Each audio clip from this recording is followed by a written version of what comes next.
Good morning each and everyone, good afternoon each and everyone. हम पढ़ रहे हैं CA inter taxation GST returns वाला चैप्टर। अब रिटर्न्स कल हमने डिस्कस किया कि रिटर्न क्या होता है। सर, एक मैकेनिज्म होता है जिसमें टैक्स पेयर्स अपनी इंफॉर्मेशन किस तक पहुंचाते हैं, गवर्नमेंट तक पहुंचाते हैं, है ना। और ये जो मैकेनिज्म है ये रेगुलर इंटरवल पे होता है। अगर रेगुलर इंटरवल पे नहीं है तो फिर ये रिटर्न नहीं है, ये ऑब्लिगेटरी है। आपका ट्रांजैक्शन हो कि ना हो, आपको ये रिटर्न्स तो फाइल करने ही होते हैं। फिर हमने पढ़ा कि जीएसटी में कितने रिटर्न है, तो 1 से लेके 11 तक के रिटर्न गए हमारे, ठीक है। हमें हमारी सीरीज में, हमारे सिलेबस में सारे 11 रिटर्न नहीं है, जितने हैं वो पढ़ेंगे। सबसे पहला, सबसे इंपॉर्टेंट वाला रिटर्न है जीएसटीआर 1।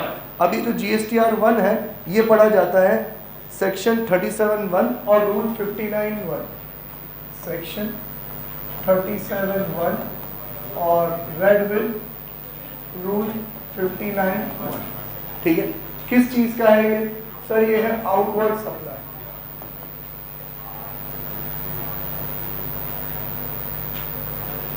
वन टू थ्री का मैकेनिज्म बहुत बार हम हर चैप्टर में डिस्कस कर चुके हैं, आपको भी पता है। अब हम यूँ समझते हैं कि ये वाली जो रो है, ये है सप्लायर, ये वाला है रिसिपिएंट। तो सप्लायर अपना जीएसटीआर 1 फाइल करेंगे, इनको 2B में शो हो जाएगा। ये लोग जीएसटीआर 3B में इनपुट क्लेम करेंगे, ठीक है। और ये लोग भी अपने 3B में जितना आउटवर्ड सप्लाई इन्होंने शो करा उसकी लायबिलिटी आ जाएगी। इनको भी जहाँ से इनपुट आया होगा वो इनपुट क्लेम कर लेंगे और टैक्स पे कर लेंगे। ये 1 2 3 का मैकेनिज्म हम समझ लिए। अब हमें इन चीज़ों को डिटेल में पढ़ना है कि सर अगर 1 फाइल करेंगे तो उसमें क्या क्या इंफॉर्मेशन फाइल करनी है, कौन कौन उसको फाइल करेगा और क्या उसकी लास्ट डेट है, ठीक है। तो पहला, कौन फाइल करेगा? Sir every registered person.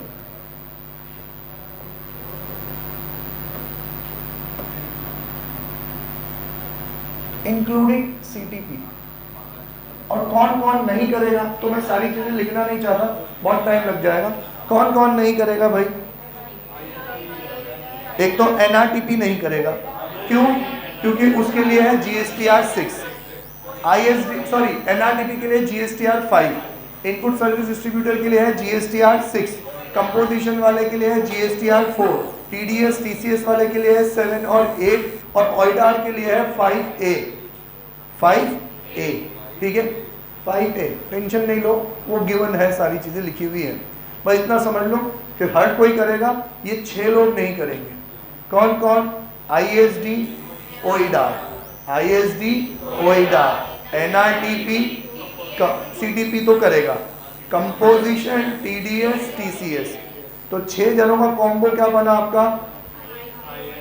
ISD और ओइडार, इनपुट सर्विस डिस्ट्रीब्यूटर और ओइडार, एनआरटीपी और कंपोजिशन। वैसे तो एनआरटीपी सीटीपी होता है, तो एनआरटीपी में सी फॉर कंपोजिशन आ जाएगा। एनआरटीपी, सीटीपी, आईएसडी और ओइडार, टीडीएस और टीसीएस, हो गए 6 लोग। ये लोग जीएसटीआर 1 फाइल नहीं करेंगे, ठीक है सर, बाकी सारे करेंगे। तो ड्यू डेट क्या है? एक्ट में सेक्शन 37 में लिखा हुआ है 10th ऑफ नेक्स्ट मंथ, पर क्या कहता है? कैन बी एक्सटेंडेड, तो एक्सटेंड कर रखा है। अब 2 डेट है भाई, एक तो है 11 और एक है 13। 11 तो किसके लिए है? मंथली। और ये किसके लिए है? क्वार्टरली। सबको समझ में आ रहा? कोई ऐसी चीज जो समझ में नहीं है? नहीं। अब क्वार्टरली है तो क्वार्टरली का मैकेनिज्म समझ लो। क्वार्टरली में उन्होंने कहा कि जीएसटीआर 1 आप फाइल करोगे अप्रैल, मई, जून का क्वार्टर ले लेते हैं अपन, अप्रैल, मई और जून। अब आपको जीएसटीआर 1 क्वार्टरली फाइल करना है तो अप्रैल, मई, जून के बाद कहां तक करोगे आप? अप टू 30 जुलाई, ठीक है। फिर इसमें हमने इंट्रोड्यूस किया कौन सा? IFF, invoice furnishing facility. तो वो मैकेनिज्म समझोगे, मतलब जो प्रॉब्लम है वो समझोगे तो आपको IFF का फंडा समझ में आने लग जाएगा। हुआ क्या? सरकार ने ऑप्शन दे दिया। क्या ऑप्शन दिया? कि भाई साहब जिनका टर्नओवर अप टू 5 CR है वो चाहे तो अपना रिटर्न क्या फाइल कर दे? क्वार्टरली, क्योंकि मंथली में दिक्कत बहुत आ रही थी। तो मैंने कहा यार मेरा रिटर्न तो क्या है, मेरा जो टर्नओवर है वो 5 करोड़ से कम है, तो मैं आ जाता हूँ क्वार्टरली पे। क्वार्टरली पे आऊँगा तो मैंने इन 3 महीने में जो भी सेल करी है उस सब की डिटेल्स में कब डालूंगा, 13 जुलाई को डालूंगा। ठीक है, आप 1-2B का रिश्ता समझ चुके हो। अब मैं अगर 13 जुलाई को अगर अपना GSTR1 फाइल कर रहा हूँ तो मैंने आप लोगों को सेल किया है, तो आपको इनपुट कब मिलेगी, 13 जुलाई के बाद मिलेगी। एग्री है कि नहीं? मैं जिसको सेल कर रहा हूँ उसमें से कुछ लोग, या ये कहूँ मैं जिसको सेल कर रहा हूँ उसमें से मैक्सिमम लोग तो क्वार्टरली वाले ही हैं, वो भी अपनी लायबिलिटी क्वार्टरली ही पे करते हैं।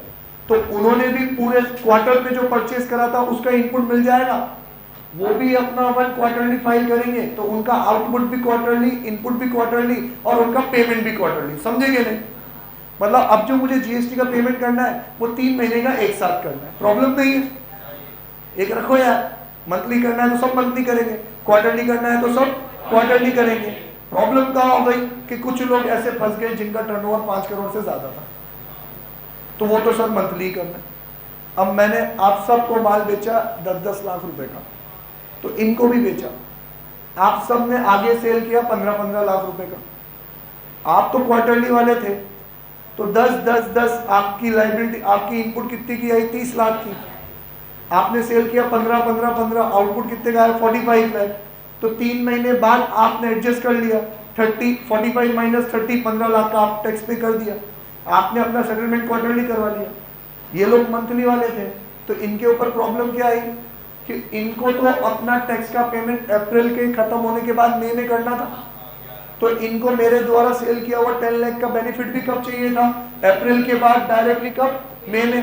क्योंकि ये तो अपना GSTR1 मंथली फाइल कर रहे हैं ना, मंथली फाइल कर रहे हैं, तो इनकी लायबिलिटी तो 15 लाख की मंथली बुक हो रही है।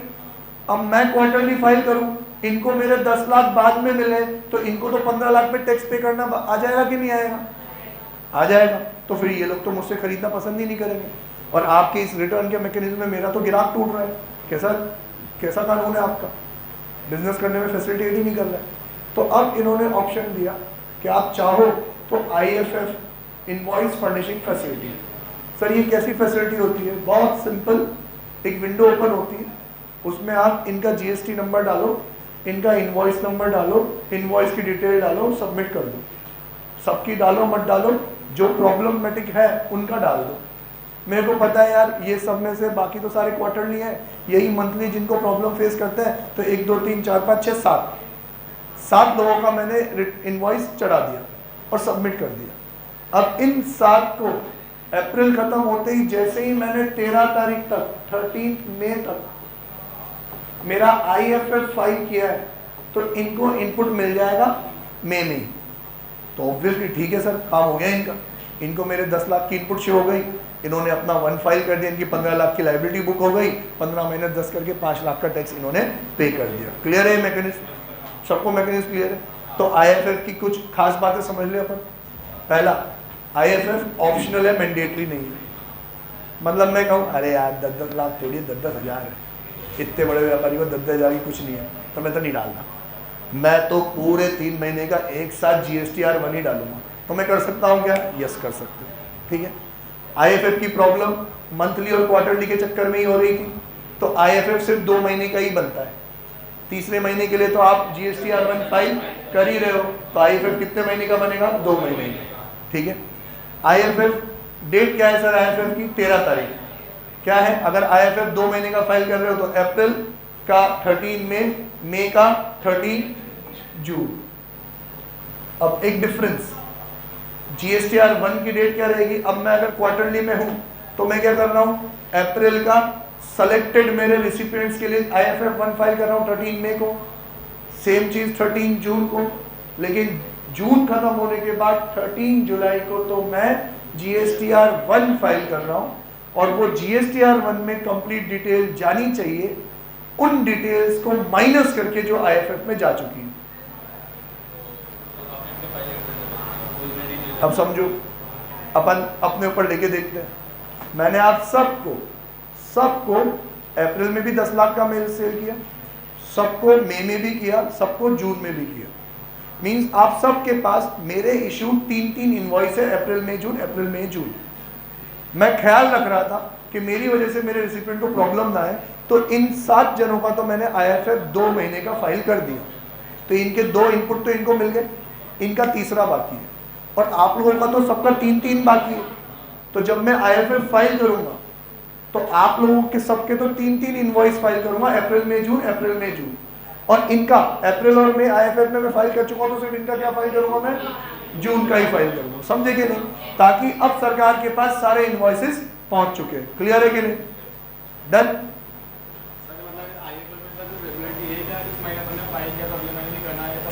मर्जी है सर। कोई महीना ऐसा आया जिसमें ये मंथली वाले कोई आए ही नहीं, एक भी ऐसा इनवॉइस नहीं था जिसकी वजह से मेरे को IFF फाइल करने की जरूरत पड़े, तो सर इस महीने का IFF फाइल नहीं करूं तो चलेगा क्या? हाँ चलेगा।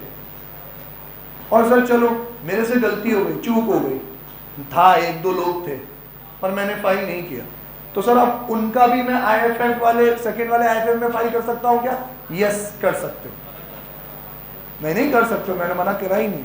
आप अब इस वाले IFF में आपको लगता है कि यहाँ वाले रह गए हैं, तो ये पूरा मैं इस IFF में कर सकता हूँ क्या? यस कर सकते हो, कोई टेंशन नहीं है। IFF का कंसेप्ट समझो, सिर्फ किस लिए दिया गया है कि एक आपको क्वार्टरली करना चाहते थे, आपको मंथली की लायबिलिटी ना है, आपको थोड़ी सहूलियत हो जाए। आपके क्वार्टरली आते ही जो लोग मंथली थे उनकी थोड़ी बहुत पिक्चर बनने लग गई, तो उनकी पिक्चर ना बने, आप उनको इनपुट पास ऑन कर सको, इसलिए IFF की फैसिलिटी दे दी। अब IFF की फैसिलिटी ऑप्शनल है, करो तो करो, मत करो तो मत करो। तो भाई मेरी मर्जी है, अब मेरी मर्जी है, मैं IFF भी कर रहा हूँ और मुझे पता है यार कॉपी पेस्ट ही तो करना है, मैं सॉफ्टवेयर यूज कर रहा हूँ, कॉपी पेस्ट ही तो कर रहा हूँ, तो 7 को क्यों, सबको ही डाल दूंगा दोनों, सबको ही डाल दूंगा, तो मैंने सबको डाल दिया। ठीक है, फिर सर इधर भी सबको डाल दिया, तो सर फिर GSTR 1 में क्या फाइल करोगे? सिर्फ 1 महीने का, सिर्फ जून तक इसमें जाएगा GSTR 1 में। और GSTR 1 में एक फैसिलिटी और है ना, क्या कि इधर कोई भूल चूक लेनी देनी है तो कहाँ माफ करा सकते हो आप? GSTR 1 में माफ करा सकते हो। सर किसी का अमाउंट गलत हो गया, सर किसी का बिल स्किप हो गया, किसी का GST नंबर गलत चला गया, तो वो सारी चीजें आप कहाँ माफ करा सकते हो? GSTR 1 में फाइल करो। ठीक है, अब एक और बात मैं बोल रहा था, भूल गया। हाँ, GSTR 1 और IFF में एक फर्क है कि GSTR 1 अगर आप लेट हो जाते हो तो कोई बात नहीं, बाद में भी फाइल कर सकते हो, जो लेट फीस लगेगी सो लगेगी। IFF नहीं कर सकते। IFF तो 13 तक फाइल करना है तो 13 तक ही फाइल करना है, 14 से तो ये फैसिलिटी ही क्या हो जाएगी, डिसेबल, एक्टिवेट ही नहीं होगा। अब ये फैसिलिटी कब खुलेगी? जैसे ही अगला महीना खत्म हो जाएगा, 1 तारीख से 13 तारीख के लिए वापस से फैसिलिटी ओपन हो जाएगी, फिर से आप इनवॉइस शो करो, उसका सबमिशन कहाँ होगा? और 13 तारीख को होगा, या 13 से पहले आप सबमिट कर सकते हो। हाँ, लेकिन वो क्या माना जाएगा कि आपने इनका जो इनवॉइस था वो अप्रैल के IFF में फाइल नहीं किया, कौन सा IFF में फाइल किया? मई के IFF। तो इनको इनपुट किसके लिए मिलेगा? मई के महीने के लिए मिलेगा। समझे आया कि नहीं है? अब इसमें कोई डाउट है आप लोगों को?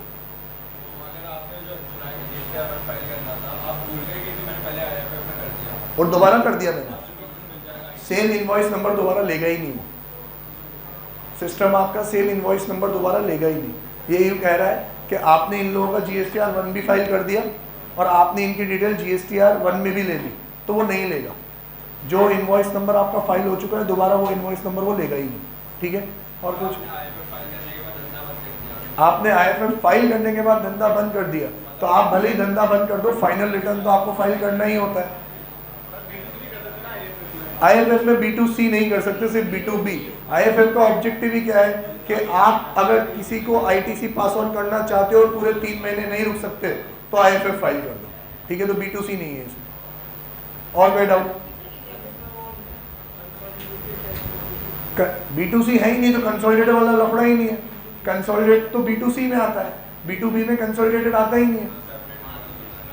B2B में तो सब में इनवॉइस वाइज आता है ना। ये अभी अपन पढ़ेंगे कि सर डिटेल्स कैसे फर्निश करनी है, डिटेल्स टू बी फर्निश, तो क्या B2B क्या B2C वो अपन बात करेंगे। फिर बोलो भाई,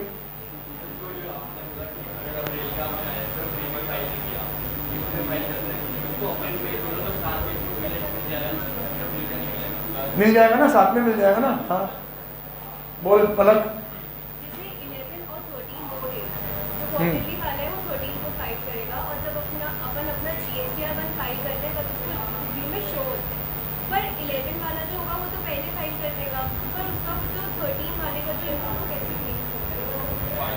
वो अपन 2B में आएंगे ना, उसमें समझेंगे। आज का टॉपिक हमारा 2B है, ये तो कल का क्लैरिफिकेशन चल रहा है, ठीक है। इनपुट कैसे मिलेगा वो बात करते हैं।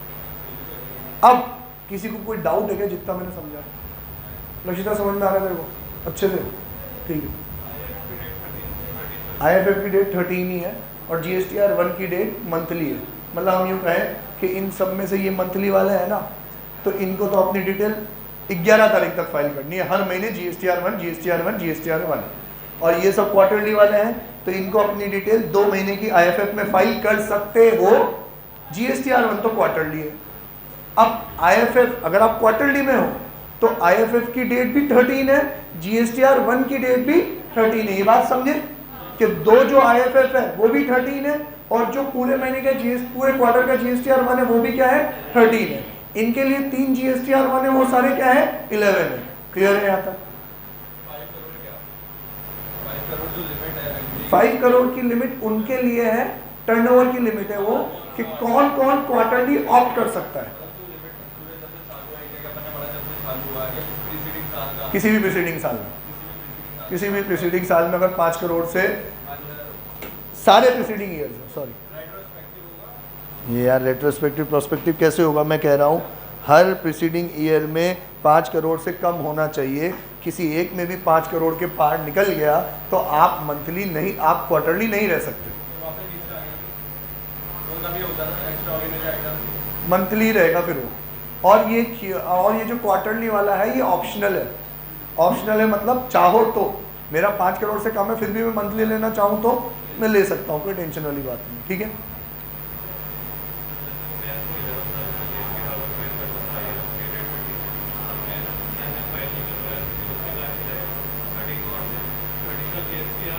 ऐसा थोड़ी है, ऐसा पॉसिबल ही नहीं है कि तू 11 को फाइल नहीं कर पाया तो IFF फाइल कर दिया। अरे भाई अगर तेरे को तो पहले बताना पड़ेगा सरकार को डिक्लेरेशन पहले देना पड़ता है कि मैं क्वार्टरली में रहना चाहता हूँ कि मैं मंथली में रहना चाहता हूँ। और ये डिक्लेरेशन आप टाइम टू टाइम चेंज कर भी सकते हो, कोई प्रॉब्लम वाली बात नहीं है। ऐसा नहीं कि वन टाइम ऑप्शन है, बस एक बार क्वार्टरली कर लिया तो क्वार्टरली रहेगा, एक बार मंथली कर लिया तो मंथली रहेगा। आपका टर्नओवर अगर 5 करोड़ के अंदर अंदर आता है तो आप फुल छूट है आपको, जब मर्जी पड़े क्वार्टरली में स्विच कर जाओ, जब मर्जी पड़े मंथली में शिफ्ट कर जाओ। अब ये पढ़ेंगे अपन कि अगर आप मिड में ही क्वार्टरली से मंथली, मंथली से क्वार्टरली चल रहे हो तो QRMP स्कीम का जब टॉपिक आएगा उसमें अपन डिटेल में समझेंगे। अभी वहाँ मत जाओ आप लोग। अभी आप सिर्फ इतना समझो कि ये 2 रो क्वार्टरली है, ये 2 रो मंथली है। तो जो क्वार्टरली है उसके तो सिर्फ IFF और GSTR 1, 2 IFF 1 GSTR 1, 13 13 13। और इनका तो मंथली है तो GSTR 1 GSTR 1 GSTR 1 11 11 11। सिंपल, बस आगे बढ़े। सर अब GSTR 1 में डिटेल कौन कौन सी आती है तो समझना, GSTR 1 में डिटेल कौन कौन सी आती है। GSTR 1 किसके लिए है बेटा? आउटवर्ड सप्लाई, जो आप क्या कर रहे हो? सेल कर रहे हो। तो आपने जितने लोगों को भी सेल करा उसकी इंफॉर्मेशन आपको देनी पड़ेगी। तो भाई इन्होंने 2 कहा, एक तो कहा B2B और एक तो कहा B2C। B2B इंटर स्टेट हो कि इंट्रा स्टेट हो, राजस्थान में हो, गुजरात, महाराष्ट्र, मध्य प्रदेश, कहीं भी हो, सबका कैसे जाएगा? Invoice wise. और B2C में अब इन्होंने 2 कहा कि भाई एक तो हुआ इंट्रा और एक हुआ इंटर। इंट्रा मतलब विद इन द स्टेट, तो क्या आएगा? कंसोलिडेटेड, हमेशा कितने का भी बिल हो। लेकिन अगर इंटर है तो पहले तो ये समझो इंटर स्टेट है तो डिटेल जाएगी स्टेट वाइज। स्टेट वाइज में भी जो बिल, जो इनवॉइस अप टू 2.5 लाख तक है वो तो क्या है? कंसोलिडेटेड। और जो अबव 2.5 लाख है वो जाएगा आपका इनवॉइस वाइज। ठीक है। फिर सर आउटवर्ड डिटेल में 2 चीजें और आती है, एक आता है क्रेडिट नोट और एक आता है डेबिट नोट। किसी को आपको रिवर्सल देना है तो क्रेडिट नोट इशू करोगे, किसी का अमाउंट वगैरह इनवॉइस वगैरह बढ़ाना है तो क्या दोगे आप, डेबिट नोट। तो इसमें एक कॉलम क्रेडिट नोट का होता है, उसमें क्रेडिट नोट नंबर वाइज आप डिटेल डालोगे, एक कॉलम डेबिट नोट का आता है, debit note number wise detail डालोगे आप। समझ में आ रहा है, सिंपल है कि नहीं?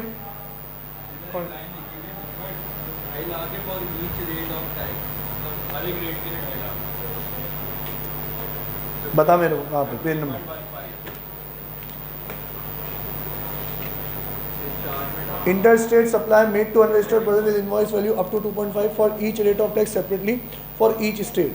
मतलब हर स्टेट के लिए आपको ये जो वैल्यू देनी है ये अलग अलग रेट की देनी है। 2.5 लाख रुपए का तो इनवॉइस है, 2.5 लाख रुपए तो इनवॉइस का ही होगा ना। आप अलग से रेट वाइज कैसे चेक करोगे? अगर आपका इनवॉइस 2.5 लाख से तक है तो कंसोलिडेट कर दो, 2.5 लाख से ज्यादा है तो इनवॉइस वाइज देना पड़ेगा आपको। अब ये जो रेट वाइज बात कर रहा है वो क्या कह रहा है कि जब आप ये कंसोलिडेटेड दे रहे हो ना आपको, तो कंसोलिडेटेड मुझे सिर्फ एक सिंगल अमाउंट नहीं दोगे, आप मुझे कंसोलिडेटेड रेट वाइज दोगे कि 5% में कितना माल बिका, 12% में कितना माल बिका, 18% में कितना माल बिका, 28% में कितना माल बिका। सेम चीज यहाँ पे भी कंसोलिडेटेड इनवॉइस वाइज है तो कोई प्रॉब्लम ही नहीं है, एक एक इनवॉइस चल रहा है उसमें तो। लेकिन जब कंसोलिडेटेड है तो state wise rate wise.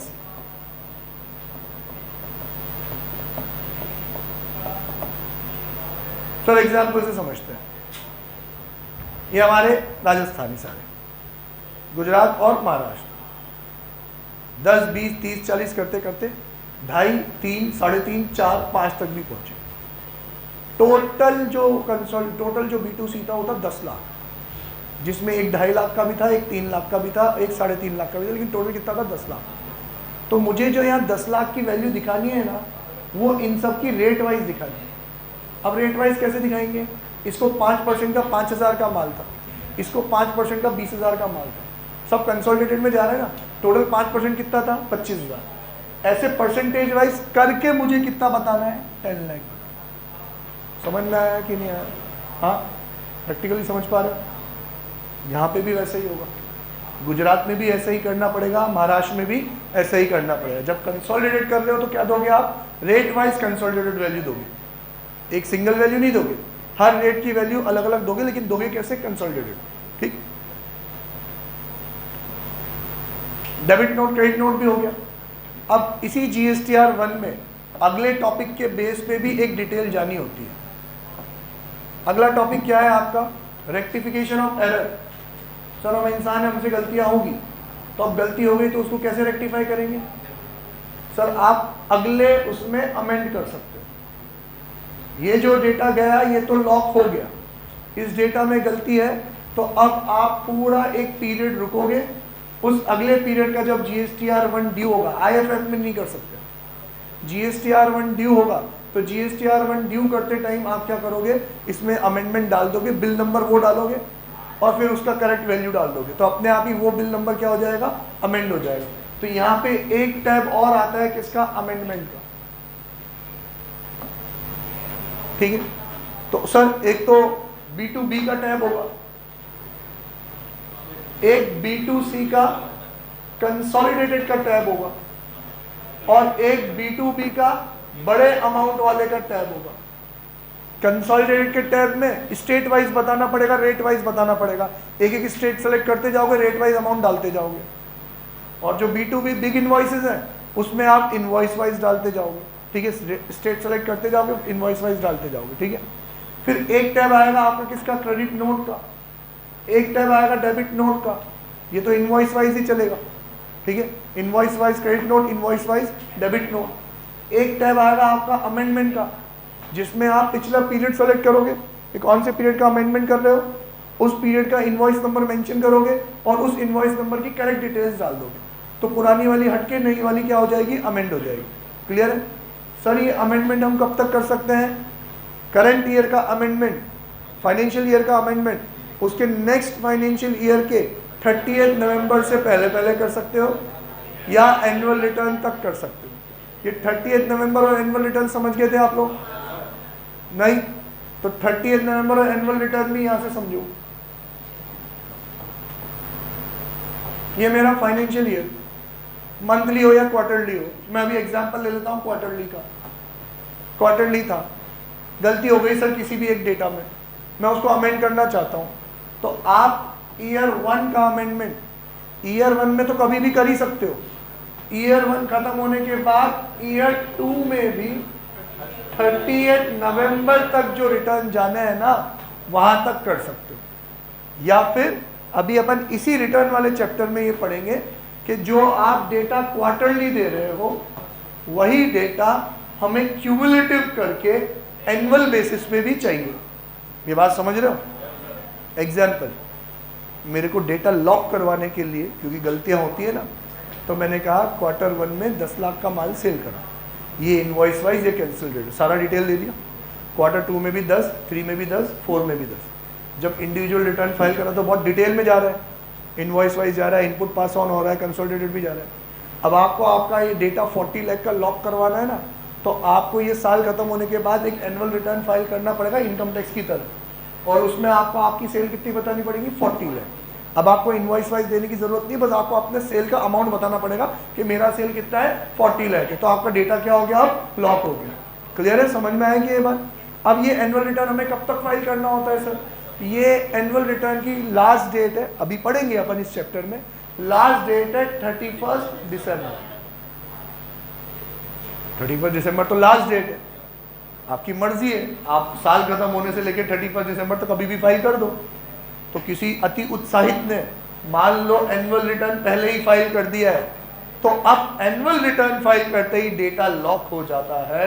Data lock होते ही आप अब अमेंडमेंट नहीं कर सकते। ठीक है? आप अगर एनुअल रिटर्न के लिए रुके हुए हो, वैसे हम हिंदुस्तानी हमेशा हर जगह लेट ही पहुंचते हैं, तो हम तो एंड टाइम पे ही, जैसे अभी ऑडिट की डेट चल रही है, दिन रात लगे पड़े, क्योंकि ये काम ही आखिरी 15 दिन में करते हैं। 6 महीने में काम बिल्कुल नहीं करेंगे, 15 दिन में इनको आएगी उरू, तो ये काम करते हैं। तो यही वाला सीन चल रहा है कि अगर आप हो हिंदुस्तानी टाइप तो 30 नवंबर तक कर दो, और आप हिंदुस्तानी नहीं हो, जैपनीज हो, तो फिर तो आपकी पिक्चर बन गई, आप फिर उसके बाद नहीं कर सकते। ठीक है? समझ में आ गया कि नहीं? दोनों डेट समझ में आ गई? अप टू 30 नवंबर या actual date of annual return whichever is earlier, आप अमेंडमेंट कर सकते हैं। ये GSTR 1 हमारा कंप्लीट हुआ। ठीक है? जैद कुछ अल्ले पल्ले पड़ गया तेरे को? हाँ, क्या बात कर रहा है? फुल पढ़ लिया? Induction motor?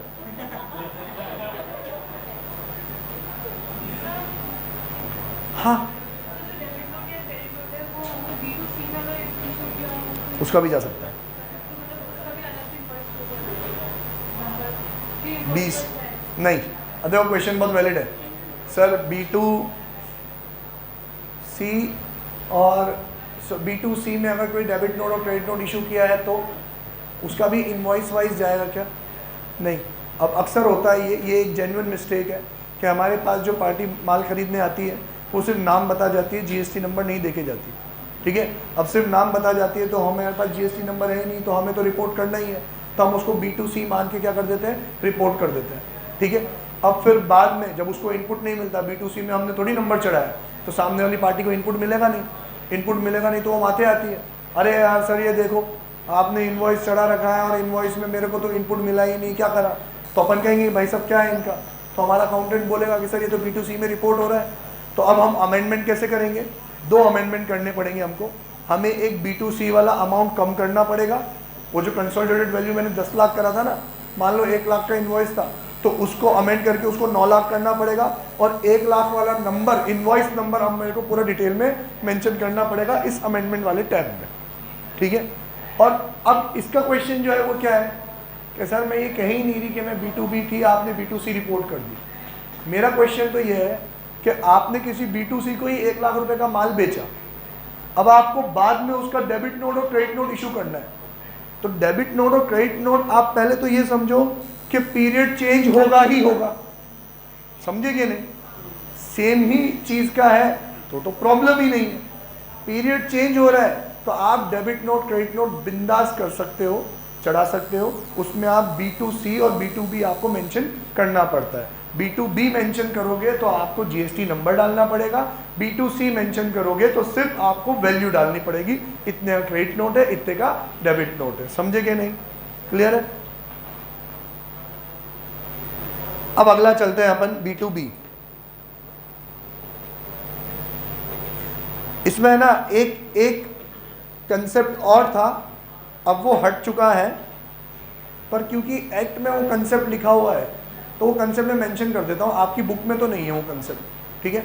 अब क्या होता है कि पहले GSTR 1, GSTR 2 और GSTR 3 का है ना मैचिंग का कंसेप्ट चलता था कि GSTR 1 किसी ने फाइल कर दिया है, मान लो उसने गलत फाइल कर दिया है, तो आप चेक कर लो सही है कि गलत है। सही है तो एक्सेप्ट कर लो, नहीं करोगे तो डीम्ड एक्सेप्टेड माना जाएगा। गलत है ना तो आप उसको रिजेक्ट कर सकते हो या मॉडिफाई कर सकते हो। 3 बटन आते थे हर इनवॉइस के आगे।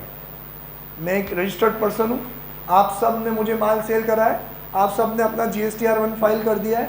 आपका GSTR 1 फाइल करने के बाद मुझे GSTR 2A और 2B शो हो जाता था, और 2B में मेरे पास है ना 3 बटन आ जाते थे हर इनवॉइस के आगे, एक्सेप्ट, रिजेक्ट और मॉडिफाई। अब एक्सेप्ट का बटन क्लिक करना ज़रूरी नहीं था क्योंकि वो डीम्ड एक्सेप्टेंस होता है, लेकिन आप कहते हो कि नहीं नहीं सर, ये तो इस पार्टी ने गलती मेरे नाम पे सेल बता दी, मैंने तो सेल करा है, परचेज करा ही नहीं, तो मुझे तो कोई इसका इनपुट लेना ना, मैंने परचेज नहीं करा, तो इसको क्या कर दो, रिजेक्ट कर दो। और एक सर मैंने तो 1 लाख का माल खरीदा है, इसने तो इनवॉइस 10,000 का ही दिखाया, तो मैं मॉडिफाई के बटन पे क्लिक करके उसकी वैल्यू को क्या कर देता हूँ, मॉडिफाई कर देता हूँ। जैसे ही मैंने मॉडिफाई किया ना, मॉडिफाई करने के बाद वापस से इसके पास इंटीमेशन आता था कि आपका 100 इनवॉइस क्या है, मॉडिफिकेशन के लिए आया है। अब उसको इस मॉडिफिकेशन को सिर्फ क्या करना था, एक्सेप्ट और रिजेक्ट। अगर ये एक्सेप्ट करती है तो फिर वो मेरा वैल्यू कितना हो जाएगा, 1 लाख हो जाएगा। रिजेक्ट करती है तो 10,000 ही रह जाएगा। पर ये इतना कम्बरसम हो गया कि सर प्रैक्टिकली पॉसिबल ही नहीं है कि मैं सारे इनवॉइसेस को चेक करके accept, reject, modify, accept, reject, modify करूं, और फिर मेरे मॉडिफाई करने के बाद कौन सा तुम डेटा अपने आप ही चेंज कर रहे हो, फिर आप उसके पास पहुंचा रहे हो। तो अल्टीमेटली पावर तो उसी के पास है ना, मेरे को उसको कॉल तो करना पड़ेगा इसी कि भाई साहब एक्सेप्ट कर लो। तो सरकार ने फिर ये सिस्टम ही हटा दिया। तेल लेने गया, सिर्फ चेक कर लो, तुम्हें प्रॉब्लम लग रही है तो तुम्हारी पार्टी को बोलो, तुम्हारी पार्टी को बोलो, वो अगले रिटर्न में अपने आप क्या कर देगी, अमेंड कर देगी, सिंपल, ठीक है। मैकेनिज्म ही नहीं है, बात मत करो उसके बारे में, ठीक है। मैंने रिजेक्ट कर दिया तो मुझे इनपुट नहीं मिलेगा, ठीक है। और तू यूँ सोचेगा ऐसा रिजेक्ट क्यों करूँ, इनपुट तो ले लो। नहीं, अगर आपने कुछ किया ही तो डीम्ड एक्सेप्टेंस मानेंगे। हाँ, फिर तो आपकी गलती है, उसमें अगर मान लो इनपुट आ गया, फिर बाद में कुछ हुआ, फुलफिलिंग हुई, तो आप वो लोग आपने इंटरेस्ट के साथ देखा नहीं, यप, उसमें तो अपनी गलती है ना, आपने देखिए नहीं करता ना, देखता ना तू उस टाइम पे। अब ये तुम सारे पुराने ज़माने की बातें कर रहे हो, अपना टाइम वेस्ट हो रहा है। उस टाइम पे ये मैच मिसमैच का कंसेप्ट था, सालाना रिटर्न में मैच मिसमैच आता था, और उस केस में फिर जितना भी आपने एक्स्ट्रा क्लेम कर रखा है उस पर आपको इंटरेस्ट के साथ पे करना पड़ता। मैच मिसमैच अभी भी है, लेकिन अब वो मैकेनिज्म इतना सिंप्लीफाई हो गया है कि अब वो प्रॉब्लम थोड़ी कम हो गई है, ठीक है। 2 पे चले अपन लोग।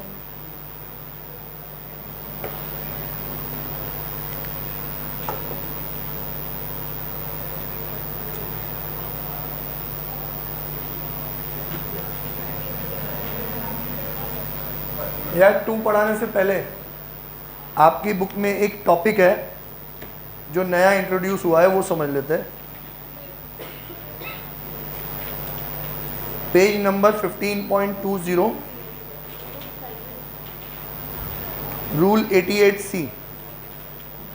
आप आ जाओ पेज नंबर 15.22।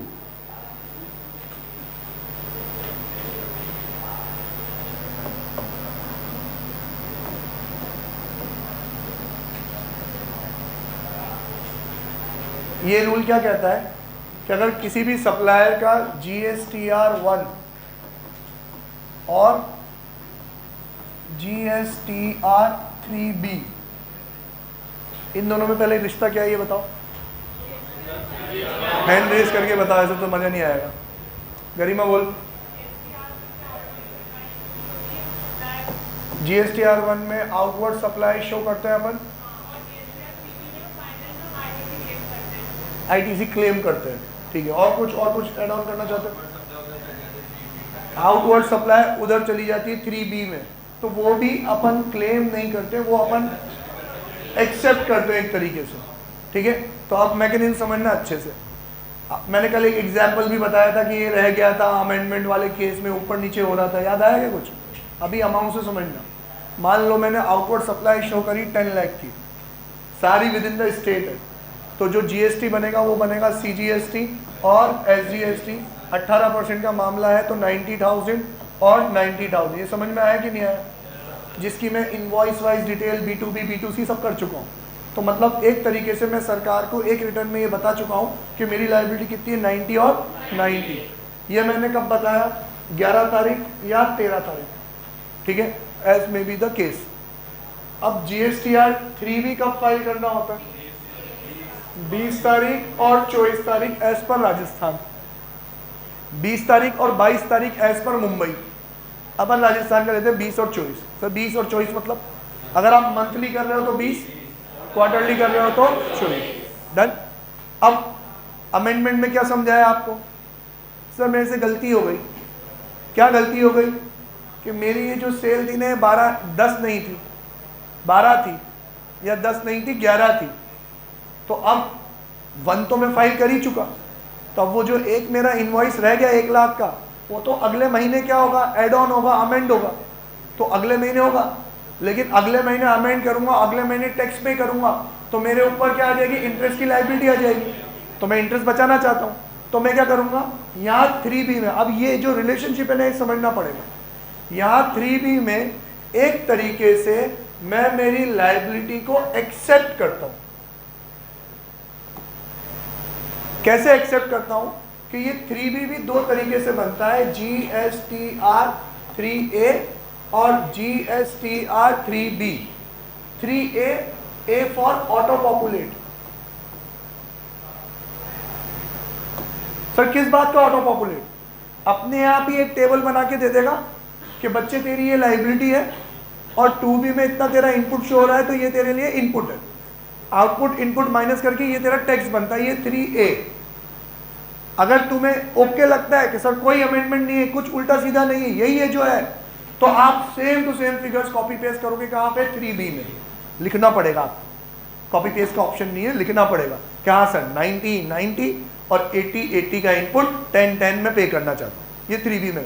लेकिन मैं तो क्या कह रहा हूँ, नहीं सर वो एक इनवॉइस छूट गया था, अभी अभी रिसिपिएंट का फ़ोन आया है, अब मैं अमेंड तो अगले क्वार्टर में कर दूंगा, अगले मंथ में कर दूंगा, लेकिन लायबिलिटी अभी पे करना चाहता हूँ। तो एक तरीके से मैं एक्सेप्ट करता हूँ कि मेरी लायबिलिटी कितनी है, 99,000 और 99,000 CGST और SGST, ठीक है। तो अब मेरी लायबिलिटी कितनी बुक हो गई? 99। मेरे पास इनपुट कितना है? 80,000। तो 19,000 मुझे पे करना पड़ेगा। अगर मुझे पे करना है तो मेरे इलेक्ट्रॉनिक कैश लेजर में इतना पैसा होना चाहिए। अगर नहीं है तो पहले एक चालान सबमिट करके मुझे पैसा जमा कराना पड़ेगा इलेक्ट्रॉनिक कैश लेजर में। फिर यहाँ पे एक बटन एक्टिवेट हो जाएगा सेट ऑफ का। अगर पैसा नहीं है तो सेट ऑफ का बटन एक्सेप्ट ही नहीं होगा, एक्टिवेट ही नहीं होगा। क्रिएट चालान का बटन एक्टिवेटेड रहेगा। तो क्रिएट चालान, पे चालान, अमाउंट सबमिट हुआ, ये एक्टिवेट होगा। सेट ऑफ का बटन क्लिक करूंगा मैं यहाँ पे, तो सेट ऑफ का बटन क्लिक करते ही मेरे इलेक्ट्रॉनिक क्रेडिट लेजर में से भी पैसा उड़ जाएगा। Electronic credit ledger no you जानते हो, इलेक्ट्रॉनिक कैश लेजर भी जानते हो मैडम, आप जानते हो? हाँ के ना? ना तो क्लास के बाद प्लीज समझ लेना इलेक्ट्रॉनिक कैश लेजर क्या, क्रेडिट लेजर क्या। इतना इतना पैसा उसमें से उड़ जाएगा, आपकी लायबिलिटी पे ऑफ हो जाएगी और आपका रिटर्न सबमिट हो जाएगा सेट ऑफ का बटन क्लिक करते ही। क्लियर? तो अब हम बात क्या कर रहे हैं सर, 1 और 3B का आपस का रिलेशनशिप क्या है कि 1 में एक तरीके से मैं खुद कहता हूं सरकार को मेरी ये लायबिलिटी है, और 3B में अगर उसमें कोई चेंज नहीं है तो मैं एक्सेप्ट कर लेता हूं कि यही मेरी लायबिलिटी है और ये मैं टैक्स पे कर लूँ। लेकिन क्योंकि ये अमेंडमेंट वाला प्रॉब्लम है तो सरकार ये फील्ड क्या रखती है, ओपन रखती है, ताकि जो मैंने इस महीने बढ़ाया है अगले महीने कम भी तो कर सकूं। क्योंकि अगले महीने तो 10 और 1 का अमेंडमेंट, अगले महीने GSTR 1 में कितना शो करूंगा, 99, लेकिन अगले महीने पे कितना करूंगा, 90 और 90। ये बात समझ में आ रही है कि नहीं? नहीं, आप सबको आ रही है? तेरे को भी नहीं? ढक्कन, कहानी पूरी सुनो। आप सबको माल बेचा था 10 लाख का, इसको बेचा था 1 लाख का। आप सबका तो मैंने GSTR 1 में डिटेल डाल दी, मेरी लाइबिलिटी बुक हो गई 10 लाख से, मैंने GSTR 1 फाइल कर दिया। ये आप सबको 2B में अपना नाम शो हो गया, ये अपना 2B चेक कर लिया, इसको अपना मेरा नाम शो ही नहीं हो रहा। यार मुर्शद सर ने तो मेरा इन्वॉइस चढ़ाया ही नहीं, मतलब इसने मेरे को 13 तारीख के बाद फ़ोन किया कि सर मेरे 2B में आपका नाम नहीं आ रहा है, मेरा इन्वॉइस का क्या हुआ? मैंने कहा अरे यार रह गया हो तो। अब यार नाम ही भूल गया मैं, सालिया का। सालिया मैं अगले महीने अमेंड कर दूंगा, ये समझ में आ रहा है कि नहीं? अगले महीने, सॉरी रह गया यार, आई एम सॉरी, अगले महीने में क्या कर दूंगा? अमेंड कर दूंगा। सालिया क्या करी? अरे यार सर मेरे को 1 लाख की लाइबिलिटी ज़्यादा पे करनी है। मैं कहा आई एम सॉरी, वो जो भी करना हो तो कर, उसकी बात अभी हम नहीं करना चाहते, मेरे से 1 लाख की गलती हुई है, अगले महीने अमेंड कर दूंगा, तेरे को तेरा इनपुट अगले महीने शो हो जाएगा। ये ओके है कि नहीं है? लेकिन मुझे गलती पता पड़ गई तो मैं अगले महीने शो करूंगा, अगले महीने पे करूंगा, तो इंटरेस्ट यहाँ भी क्लियर है। तो मैं कह रहा हूँ पे तो अभी कर देते क्योंकि 3B की डेट तो बाकी है, तो पे अभी कर दिया, यहाँ 90 एक्सेप्ट किया, 99 पे कर दिया कि नहीं करा। अब अगले महीने का सिनेरियो क्या बनेगा?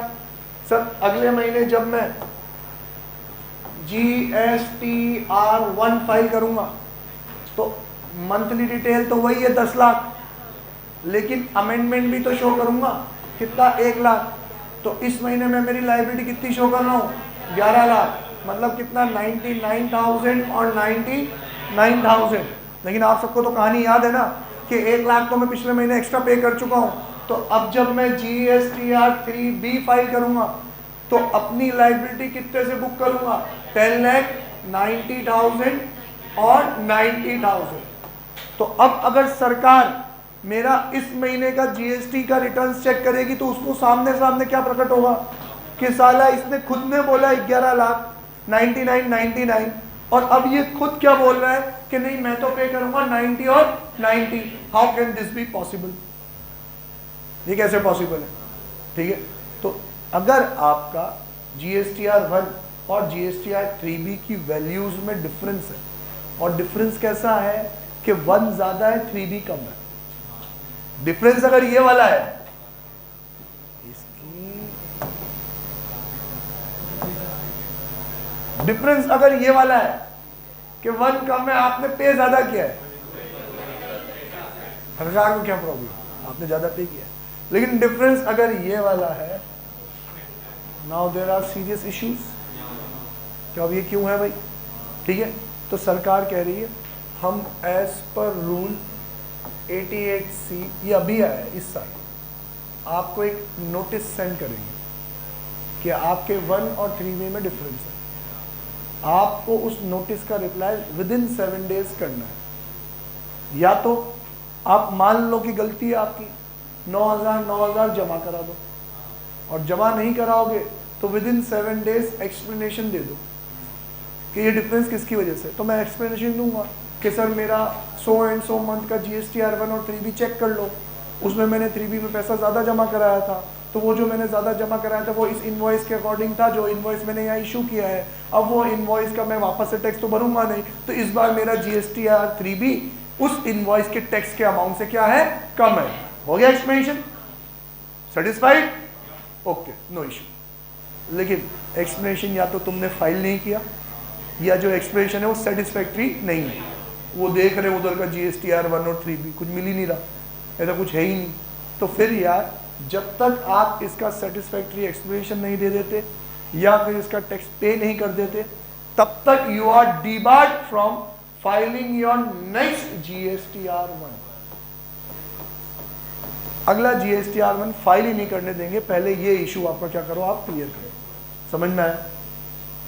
रूल 88C क्या कहता है कि हम आपको इंटीमेशन सेंड करेंगे, क्या कि 1 और 3B में डिफरेंस है, 1 ज़्यादा है 3B कम है, तो या तो एक्सेप्ट कर लो, पैसे जमा करा दो, या फिर हमें एक्सप्लेनेशन दे दो। 7 दिन के अंदर एक्सप्लेनेशन देना है। एक्सप्लेनेशन सेटिस्फैक्ट्री है तो ओके है, एक्सप्लेनेशन सेटिस्फैक्ट्री नहीं है, टैक्स भी आपने जमा नहीं कराया, तो आपकी इन रिटर्न फर्निशिंग की फैसिलिटी डिबार कर दी जाएगी, रोक दी जाएगी। अब आप नेक्स्ट, हमने इंटीमेशन इशू कर दिया है ना, तो जब तक ये इंटीमेशन क्लैरिफाई नहीं होगा तब तक अगला GSTR 1 आप फाइल ही नहीं कर पाओगे। समझ में आया कि नहीं? ठीक है, ओके।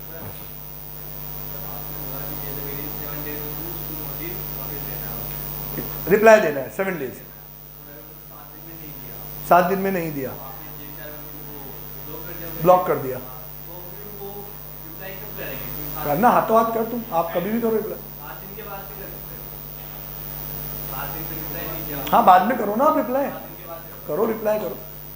सरकार ने खुद के प्रोसीजर के लिए एक टाइम लिमिट बांध दी है, समझ आप, ये बहुत वैलिड क्वेश्चन पूछ रहा है कि सर क्या रिप्लाई 7 दिन में ही करना है क्या, 7 दिन के बाद नहीं करना है क्या। सरकार ने 7 दिन वाली कंडीशन किस लिए रखी है, ताकि आपकी GSTR 1 आप फाइल कर सको, वो उनके प्रोसीजरल ड्यू डेट्स है कि 7 दिन में आपने रिप्लाई नहीं किया तो सर फिर सरकार क्या करेगी, तेरा GSTR 1 डीएक्टिवेट कर देगी। अब अगला GSTR 1 तो फाइल ही नहीं कर पाएगा। तो अब GSTR 1 फाइल करना है तेरे को तो पहले इसका क्लैरिफिकेशन दे। तो सर मैं 7 दिन के बाद क्लैरिफिकेशन दे सकता हूँ, यस दे सकते हो। और अगर आपके क्लैरिफिकेशन ओके है तो फिर सरकार वापस से एक्टिवेट कर देगी, GSTR 1 फाइल करो।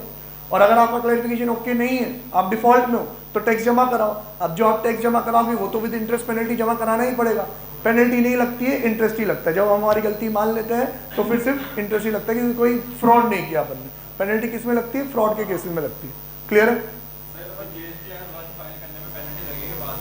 ऑब्वियसली।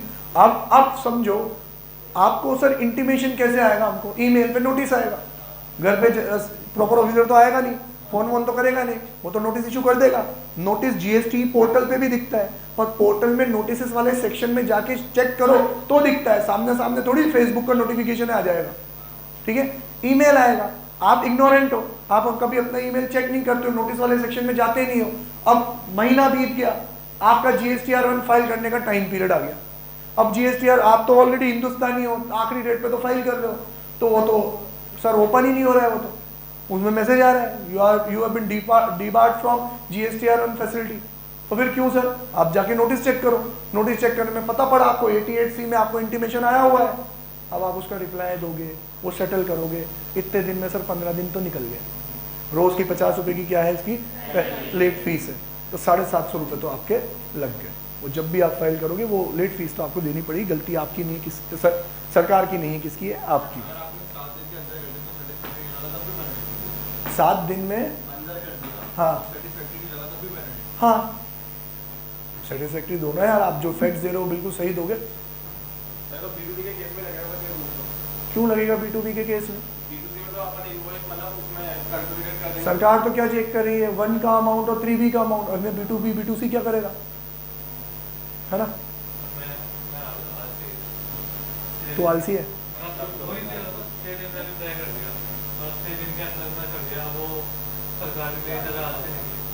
सरकार आलसी नहीं निकलती है, सरकार का एज ऑफ नाउ का तो बहुत प्रॉम्प्ट चल रहा है। सरकार ने GST में हर चीज़ की उनके बैक ऑफिस अपडेट की वो लगा रखी है टाइमलाइन, और उनके कमिश्नर का काम ही यही है कि उनके जो जितने भी प्रॉपर ऑफिसर हैं उन सब पे नज़र रखे कि वो टाइमली अपने सारे नोटिस और सबका रिप्लाई कर रहे हैं कि नहीं कर रहे हैं। इसका एक एग्जांपल लेता हूँ कि हमने एक GST में रिफ़ंड की एप्लीकेशन लगाई। अब एप्लीकेशन सरकार टाइम पे काम कर देती है, ठीक है, लेट हो रहा है तो वो आपकी गलती है, सरकार की गलती नहीं है। ठीक है, आज के लिए इतना ही, फिर मिलते हैं अपन, तब तक के लिए बाय, टाटा, सी यू।